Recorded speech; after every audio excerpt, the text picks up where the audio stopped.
ইরানের বিরুদ্ধে মার্কিন প্রেসিডেন্টের একটাই করা বার্তা, হয় চুক্তি করো, না হয় হামলার জন্য প্রস্তুত হও। আর তাই গেল কয়েক সপ্তাহ ধরে মধ্যপ্রাচ্যে একের পর এক মোতায়েন করা হচ্ছে বিশ্বের সবচেয়ে অত্যাধুনিক অস্ত্র ও সামরিক সরঞ্জাম। দ্য ওয়াল স্ট্রিট জার্নাল জানিয়েছে, ইরানে হামলা চালাতে এরই মধ্যে মধ্যপ্রাচ্যে মোতায়েন করা হয়েছে আব্রাহাম লিঙ্কন ও ইউএসএস জেরাল্ড আর ফোর্ড নামের দুটি শক্তিশালী রণতরী। এই রণতরীতে সামরিক বাহিনীর পাশাপাশি রয়েছে অত্যাধুনিক যুদ্ধবিমান।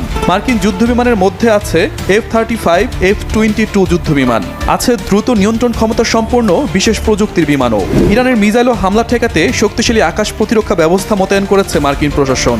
এরই মধ্যে ট্রাম্প প্রশাসন ঠিকও করে ফেলেছে কোথায় কোথায় চালানো হতে পারে হামলা। ধারণা করা হচ্ছে ইরানের নেতাদের হত্যা করা ট্রাম্প প্রশাসনের প্রধান লক্ষ্য, কারণ ইরানের সরকার পরিবর্তন করতে চান মার্কিন প্রেসিডেন্ট ডোনাল্ড ট্রাম্প। মার্কিন বাহিনীর দ্বিতীয় টার্গেট ইরানের পরমাণু ও মিসাইল স্থাপনায় হামলা চালিয়ে সেগুলো ধ্বংস করা। এরই মধ্যে ইরানে হামলা চালাতে সব প্রস্তুতি প্রায় শেষ করেছে মার্কিন বাহিনী। প্রেসিডেন্ট ট্রাম্পের সবুজ সংকেত পেলেই ইরানের মিসাইল ব্যবস্থা লক্ষ্য করে হামলা চালাবে নেতানিয়াহু বাহিনী। ধারণা করা হচ্ছে সিরিয়া থেকে মার্কিন সেনা সরিয়ে ইরানে হামলা চালাতে তাদের মোতায়েন করা হতে পারে। মধ্যপ্রাচ্যের ঘাঁটির পাশাপাশি ভারত মহাসাগরের ঘাঁটিও হামলায় ব্যবহার করতে পারে যুক্তরাষ্ট্র। মার্কিন জ্বালানি সচিব ক্রিস রাইট হুঁশিয়ারি দিয়ে বলেছেন, যে কোনো উপায়ে ইরানকে পরমাণু অস্ত্র মজুত থেকে বিরত রাখাই যুক্তরাষ্ট্রের লক্ষ্য।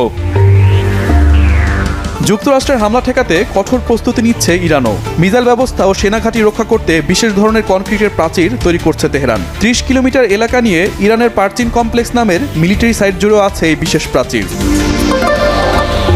এদিকে সম্ভাব্য হামলার শঙ্কায় ইরানে বসবাসরত পোল্যান্ডের নাগরিকদের দেশ ত্যাগের নির্দেশ দিয়েছে পোলিশ সরকার। সামরিক হামলা ঠেকাতে পরমাণু ইস্যুতে যুক্তরাষ্ট্র ও ইরানকে এখনই চুক্তি করার আহ্বান জানিয়েছেন আন্তর্জাতিক পরমাণু শক্তি সংস্থা IAEA এর প্রধান রাফায়েল গ্রোসি। মধ্যপ্রাচ্যে বড় ধরনের সংঘাত ঠেকাতে দুই পক্ষের সংযত হওয়া জরুরি বলে জানান তিনি। শহীদ আরাফাত, বাংলা ভিশন নিউজ।